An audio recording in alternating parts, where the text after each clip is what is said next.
Et notre Dieu parle. Il parle vraiment. Et il parle, et la pensée qu'il a donnée pour cette église pour cette année, c'est de bâtir avec ce que l'on a. Et c'est l'année de la responsabilité. Et je bénis Dieu parce que vraiment, il est merveilleux. Et dans le fait de bâtir, il y a la manière dont nous devons bâtir. Il y a les fondements sur lesquels nous bâtissons. Il y a notre part pour bâtir. Et comme il dit dans la Bible, il y a des talents qui ont été donnés. À chacun, il a donné un, à d'autres, il a donné deux, à d'autres, il a donné plusieurs talents. Et nous devons bâtir avec ce que nous avons. Nous ne devons pas chercher à bâtir là où Dieu ne nous a pas placés. Nous ne devons pas bâtir avec un matériel qui ne convient pas à Dieu. C'est Dieu qui nous donne le matériel pour bâtir. C'est Dieu qui nous donne le matériel qu'il faut pour bâtir notre maison. Amen. C'est Dieu qui nous donne le matériel pour bâtir l'église. Nous sommes ouvriers avec lui. Amen. Et nous voyons dans ces derniers temps que l'église est un peu malmenée. Et ce n'est pas un hasard. Mais nous devons, nous, personnellement, mais nous aussi en tant qu'église, comprendre qu'il y a un enjeu majeur derrière tout ceci. Mais, comme je l'ai dit vendredi à ceux qui étaient à la prière, lorsque Dieu a planifié quelque chose, personne ne peut stopper le plan de Dieu. Que ce soit pour l'Église, que ce soit pour ta vie, personne ne peut planifier le plan de Dieu, à part toi-même. C'est l'Église qui peut stopper le plan de Dieu pour sa vie. Et c'est toi qui peut stopper le plan de Dieu pour ta vie. Et le thème que je vais aborder ces dimanches où je vais prêcher, je l'ai appelé « L'ennemi de nos âmes ». L'ennemi de nos âmes. Et nous allons comprendre pourquoi l'ennemi de nos âmes. Et ça, c'est le thème de tous les points que je vais aborder. Et en sous-titre, ou en sous-titre, on va dire ça comme ça, j'ai appelé ça « L'origine d'une guerre ». Oui, bien aimés, nous sommes en guerre. Mais nous ne luttons pas contre la chair et le sang. Nous luttons contre les dominations, les principautés et toutes ces choses que l'ennemi a amenées pour nous faire du tort. Donc, l'ennemi de nos âmes. Et j'ai pris, comme d'habitude, des définitions pour comprendre c'est quoi un ennemi et c'est quoi une âme, selon le dictionnaire. La définition d'un ennemi, c'est, j'ai pris quelques points, quelqu'un qui est, le verbe haïr, qui cherche à nuire, qui présente un danger. C'est quelqu'un de nuisible. Il a pour synonyme quelqu'un d'hostile, de malfaisant, de néfaste. Et la Bible le qualifie comme ceci, dans Jean 10, 10. Quelqu'un qui vient pour dérober, pour égorger et pour détruire. Détruire la personne, mais aussi l'Église. Une âme, c'est quoi? C'est un principe de qualité morale, de la conscience, de l'humanité d'un être. Une âme aussi, c'est aussi dans l'Église, c'est l'esprit que nous communiquons dans l'Église, l'esprit qui vit dans l'Église. C'est ça, une âme. Le fait que nous soyons tous un et que nous allons dans un même sens, l'unité, c'est ça qui fait vivre l'Église. C'est aussi ça, une âme. Elle a pour synonyme la nature, le caractère, l'intelligence, la pensée, la personnalité, le moi, le fond, la conscience, la conscience. Et souvent, quand on fait des actions avec d'autres églises, ou bien quand on travaille avec d'autres églises, c'est le pasteur qui dit toujours, il ne faut pas que nous perdons notre identité. Notre identité, c'est ce que nous sommes. C'est notre fond, notre nature, notre caractère. Donc, en tant qu'Église, nous l'avons aussi. Et c'est important de le comprendre. Et dans mon thème, l'origine d'une guerre, j'ai pris, pour commencer, cette histoire, ce passage de la Bible qui est dans Luc 6, à partir du verset 46 à 48. J'ai pris ici, là, chez moi, depuis 47, mais je vais lire dans ma Bible. Voici ce que dit le Seigneur. Pourquoi m'appelez-vous Seigneur, Seigneur, et ne faites pas ce que je vous dis, ce que je dis? Je vous montrerai à qui est semblable tout homme qui vient à moi, entend mes paroles et les met en pratique. Verset 48. Il est semblable à un homme qui, bâtissant une maison, j'ai souligné bâtissant une maison, parce que nous sommes dans la pensée de cette année est de bâtir avec ce qu'on a. Bâtissant une maison, à creuser profondément et à poser les fondements sur le roc. Une inondation est venue et le torrent s'est jeté contre cette maison sans pouvoir l'ébranler. Parce qu'elle était bien bâtie. Mais celui qui entend et ne met pas en pratique est semblable à un homme qui a bâti une maison sur la terre, sans fondement. Le torrent s'est jeté contre elle. Aussitôt, elle est tombée et la ruine de la maison était grande. Je voudrais attirer l'attention sur le fait que celui qui a entendu et qui a obéi a bâti sur le roc. Et celui qui a entendu mais n'a pas obéi a bâti sur la terre. Dans d'autres versions, c'est sur le sable. Il y a déjà une différence de fondement, de matériel qu'on utilise pour bâtir. Et l'autre, malgré qu'il a construit sur le roc, il a creusé profondément. Donc, il a dû casser les cailloux jusqu'au fond pour poser les fondements. Celui qui a bâti sur la terre n'a eu aucun fondement. Non seulement il n'y a eu aucun fondement, mais ensuite il bâtit sur quelque chose qui n'est pas solide. Et quand la tempête a soufflé, la ruine était grande. Notre histoire est importante, l'histoire de notre vie, mais aussi l'histoire de l'humanité est importante pour bâtir dans la suite. Pourquoi? Parce que notre histoire, le début de notre histoire est le fondement sur lequel nous devons bâtir. Si on ne connaît pas d'où l'on est et notre origine, ça va être difficile de construire plus tard.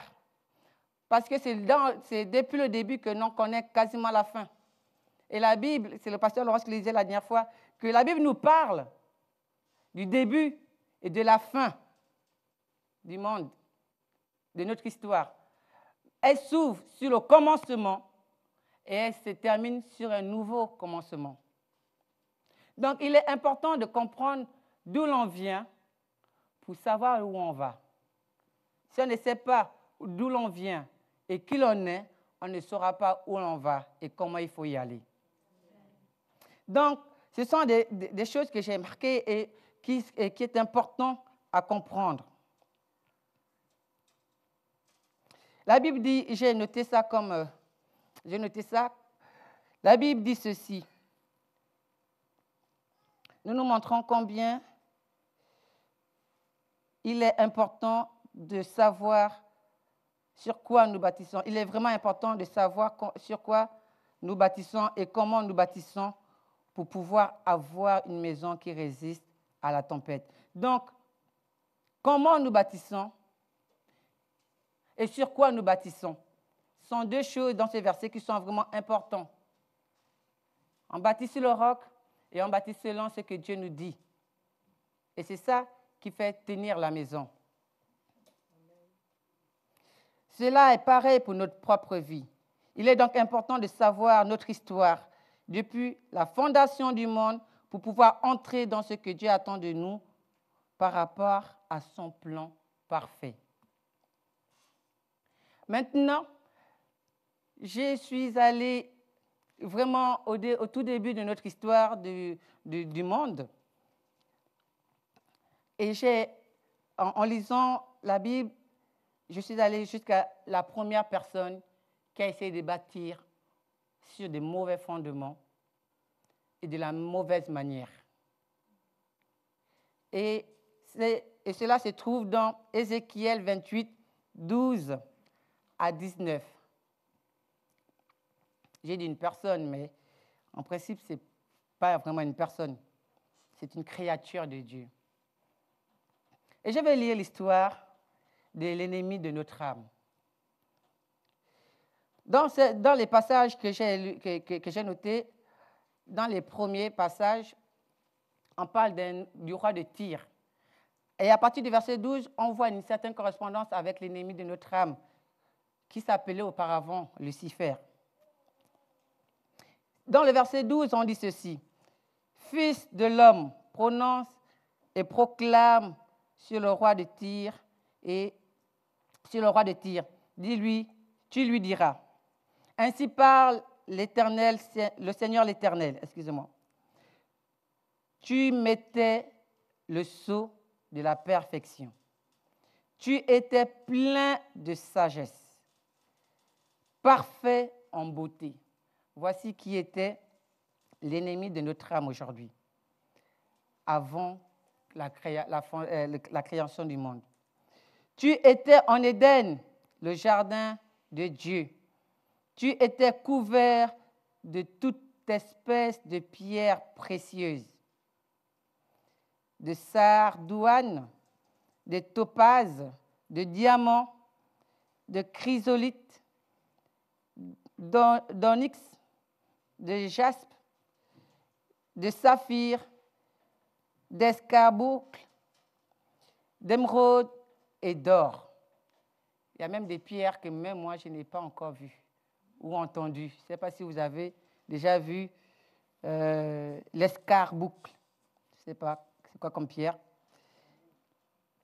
Tes tambourins et tes flûtes étaient à ton service, préparés pour le jour où tu fus créé. Tu étais un chérubin protecteur aux ailes déployées. Je t'avais placé et tu étais sur la montagne de Dieu. Tu marchais au milieu des pierres scintillantes. Voici une créature que Dieu a faite. Ses limites, il était un peu comme, on peut dire ça comme le préféré de Dieu, entre parenthèses. Il avait tellement de choses pour lui que d'autres n'avaient pas. Tu étais intègre dans tes voies. Il était intègre dans ses voies. Depuis le jour où tu fus créé jusqu'au jour, jusqu'à celui où l'iniquité a été trouvée en toi. Voici quelqu'un que Dieu a forgé, a formé, a couvert d'une manière particulière. Il était intègre. Il avait des pierres précieuses. Quand il marchait pas sur des voies, n'importe quelle voie, sur des pierres précieuses. Il était dans son couloir. Et il agissait dans l'intégrité dans son couloir. Et quand ses œuvres correspondaient à ce que Dieu lui avait donné. Jusqu'au jour où l'iniquité a été trouvée en lui. Bien-aimés, c'est la pensée de cette année, c'est de bâtir avec ce que l'on a. Et de bien bâtir. Parce qu'il ne suffit pas juste de bâtir pour bâtir. Il ne suffit pas de bâtir dans un esprit de compétition. Il ne suffit pas de bâtir de la manière que nous désirons. Il est important de bâtir selon ce que Dieu nous demande de bâtir. D'où le fait que j'ai bien ce qui est écrit en bas de la pensée, l'année de la responsabilité. Ça attire notre responsabilité sur comment je bâtis, où je bâtis et avec quoi je bâtis.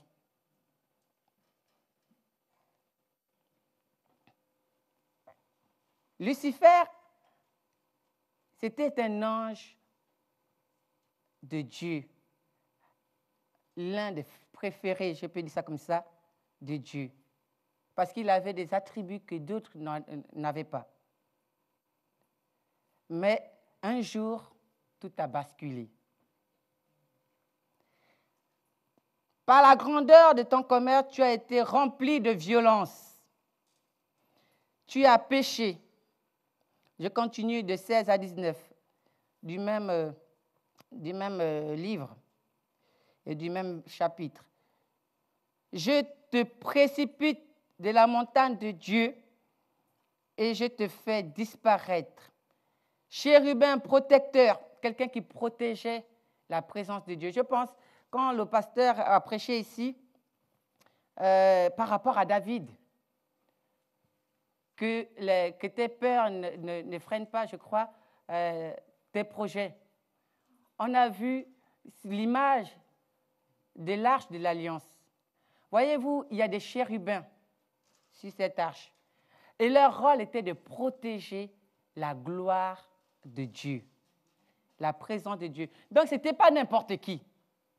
Ce n'était pas l'ange qui était au service au fond, quoique tous sont utiles pour la gloire de Dieu.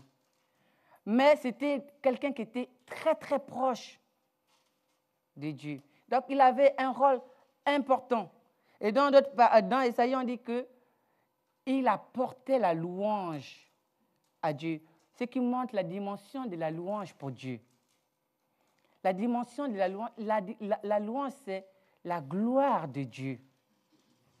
Donc, la louange, ce n'est pas juste on vient pour danser ou bien on veut faire les stars. Il y a une dimension importante dans la louange que nous rendons à Dieu.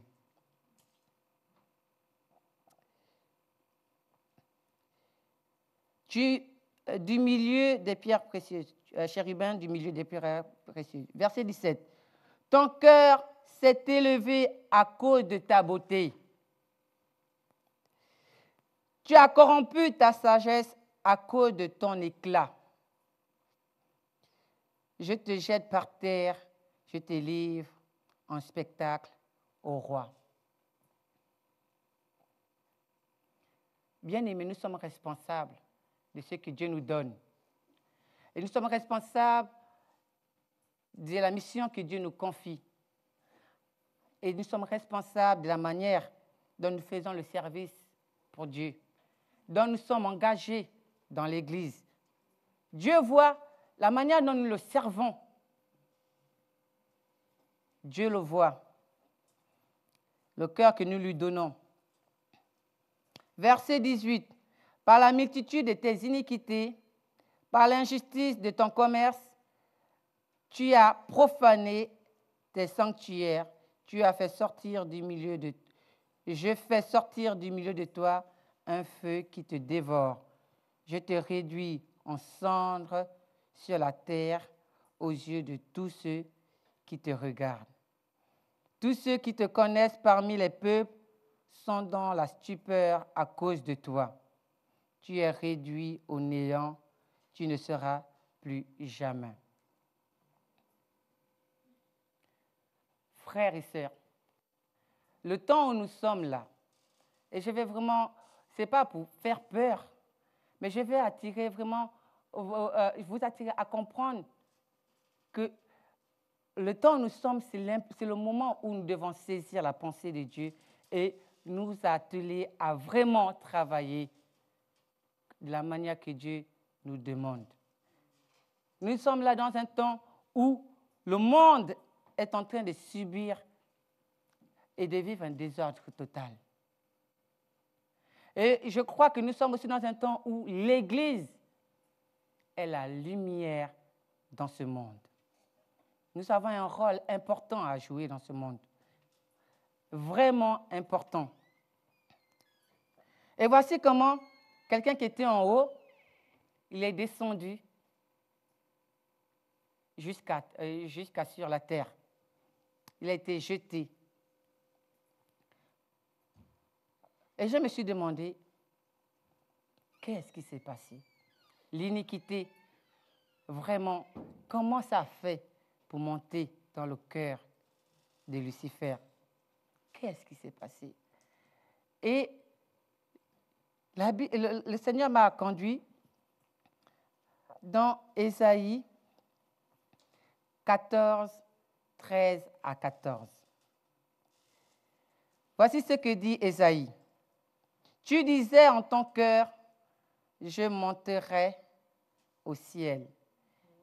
J'élèverai mon trône au-dessus des étoiles de Dieu. Je m'assirai sur la montagne de l'assemblée, à l'extrémité du septentrion. Je monterai au sommet des nuées. Je serai semblable au Très-Haut. Et c'est là où j'ai commencé à sourire. Voyez-vous, le diable, qu'on appelle aujourd'hui, comment on l'appelle aujourd'hui, il a vu quelque chose qui l'a tiré. C'est quelque chose-là qui l'a fait chuter. Et Apocalypse nous dit, dans Apocalypse 12, versets 3 à 4, nous dit ceci. Un autre signe apparut encore dans le ciel, et voici, c'était un grand dragon rouge ayant 7 cornes ayant 7 têtes et 10 cornes. Et sur ces têtes, 7 diadèmes. Sa queue entraînait le tiers des étoiles et les jetait sur la terre. Donc, en gros, il y a eu cette guerre dans le ciel qu'on connaît très bien. Et Dieu a repoussé le diable et il est parti avec ses acolytes. Les étoiles ici, quand on parle là, parce que je me suis demandé un peu les étoiles. J'ai pensé aux étoiles luminaires qu'on regarde avec la loupe. Mais ce n'est pas ça. Et la Bible, quand elle nous parle des étoiles dans la Bible, ce sont les anges. Ce sont les anges de Dieu. Donc, ce sont eux que la Bible appelle les étoiles. Et donc, le diable voulait mettre son trône au-dessus des anges. Et il voulait être l'égal de Dieu. Vous me suivez là? Vous suivez bien? Ne me dites pas que je vous perds, hein. Sinon vous levez la main. D'accord? Mais dans un autre passage, la Bible nous dit ceci, dans Psaume 8, versets 4 à 6. Qu'est-ce que l'homme pour que tu te souviennes de lui? Et le Fils de l'homme pour que tu prennes égard à lui.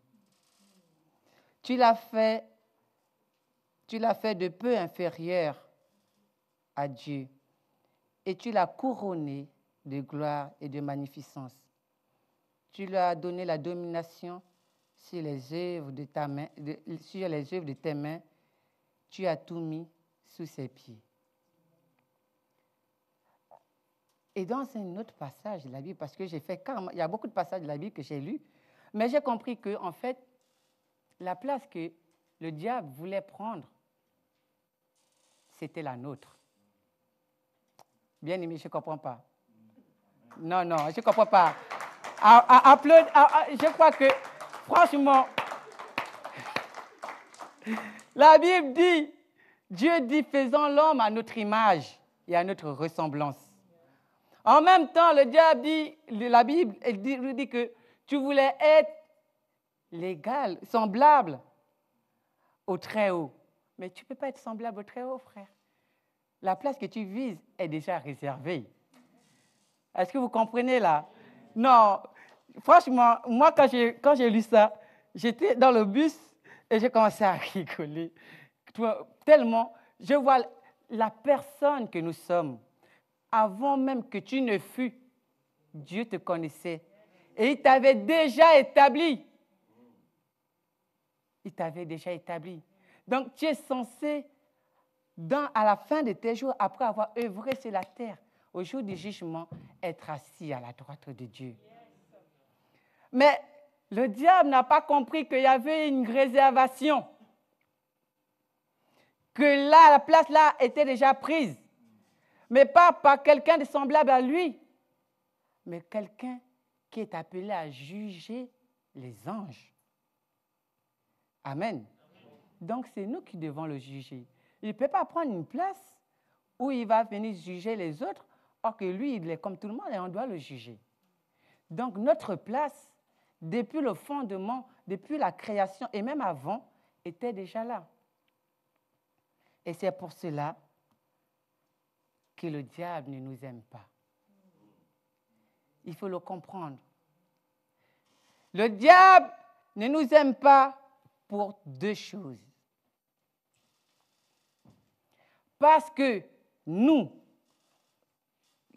avons une place réservée en tant que personne, mais en même temps parce que nous sommes l'épouse de Christ en tant qu'Église. Bien-aimés, on a deux raisons pour s'asseoir là-bas. Franchement, moi, je me suis extasiée devant cette révélation. Et je vous vois, vous êtes assis, vous êtes comme si c'était quelque chose de logique et dîner chez vous. Mais bon, je ne comprends pas. Moi, je ne comprends pas. Le diable te fait la guerre, le diable cherche à te nuire, et tu comprends que le diable, depuis les problèmes qu'il te fait là, ce n'est pas simplement parce que un jour, je me suis posé la question que, Seigneur, quand je suis venu au monde, je n'ai pas connu le diable. Je ne l'ai pas cherché, on ne s'est pas fréquenté, on ne s'est pas disputé. Pourquoi il veut me tuer? Quelqu'un là a fait des problèmes au diable depuis qu'il est petit et puis que le diable a dit que toi et moi, on va faire la guerre. Non. Quelqu'un naît, il vit, il marche et après il meurt. Mais comment quelqu'un, avant que je ne fût, avant que je ne naisse, quelqu'un me fait déjà la guerre. Pourquoi? Parce que ma destinée est de s'asseoir auprès du Père. En tant que qui je suis et en tant qu'épouse de Christ. Donc, les problèmes qui commencent là, parce qu'il y a une autre partie qu'on verra, c'est parce que Ésaïe 43, versets 3 à 4, c'est mon verset le plus cher à mon cœur. Il dit ceci, j'aime bien le verset 4, mais je vais lire le verset 3.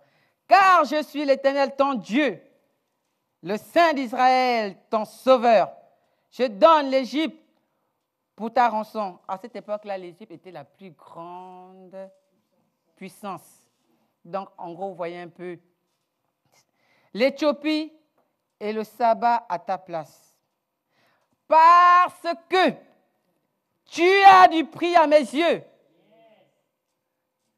Tu as du prix aux yeux de Dieu. Parce que tu es honoré. Et ton honneur est de t'asseoir auprès du Père. Et parce que je t'aime. Et c'est parce qu'il nous aime, bien-aimés, qu'il a envoyé Jésus-Christ. Je ne sais pas si vous comprenez le positionnement que vous avez, votre histoire, votre avenir et votre destinée. Vous n'êtes pas là sur la terre pour rien. C'est un cheminement, mais votre fin est de t'asseoir auprès du Père. Je donnerai des hommes à ta place et des peuples pour ta vie. Bien-aimés, nous allons continuer dans un autre temps, la prochaine fois.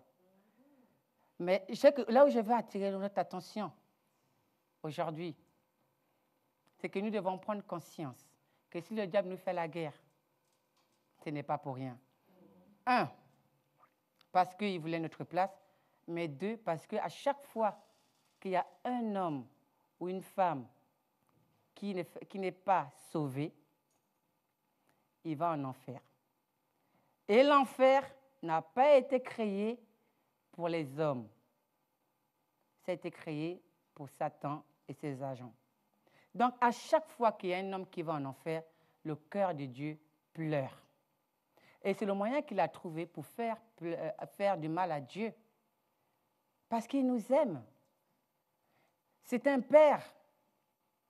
Donc, à chaque fois que tu souffres et que l'ennemi te malmène, j'avais lu la dernière fois dans un passage, c'est David qui dit, quand j'ai crié à l'Éternel, l'Éternel gronde, la terre tremble, parce qu'il dit, qu'est-ce qui se passe chez mon fils? Donc, voyez combien nous sommes aimés. Mais parce que nous sommes aimés, nous devons aussi faire attention. Et ça, nous le verrons dans la prochaine partie du truc. La manière dont nous devons marcher. Parce que nous ne pouvons pas marcher comme tout le monde. Non. Nous avons une responsabilité. Notre rôle aussi, c'est de faire attention à ce que le cœur de Dieu ne soit pas blessé. Et que tout homme sur cette terre soit sauvé. Voici réellement l'importance que nous avons aux yeux de Dieu. Amen. Amen. Je vais m'arrêter là pour aujourd'hui. Et je prie véritablement que ce message vous fasse du bien et que vous compreniez l'importance que vous avez aux yeux de Dieu, l'importance que nous avons tous aux yeux de Dieu et que notre destinée n'est pas de souffrir sur la terre. Le diable nous fait des misères parce qu'il est jaloux de nous, parce que la place qu'il visait, c'est celle que nous avons, qui nous avait été prédestinée avant que nous ne soyons bien-aimés.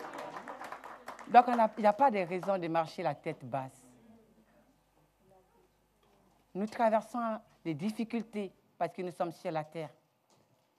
Nous traversons les obstacles parce que nous sommes sur la terre. Mais notre vie ne s'arrête pas sur la terre, frère. Nous avons un avenir plus grand. Et c'est pour ça que Moïse a dit, je vois tous les biens de l'Égypte comme de la boue. Parce que j'ai tout mon regard vers ce qu'il y a de plus grand. La récompense. La récompense, elle était là dès le premier jour, avant que tu ne fus et avant que tu ne sois. Amen.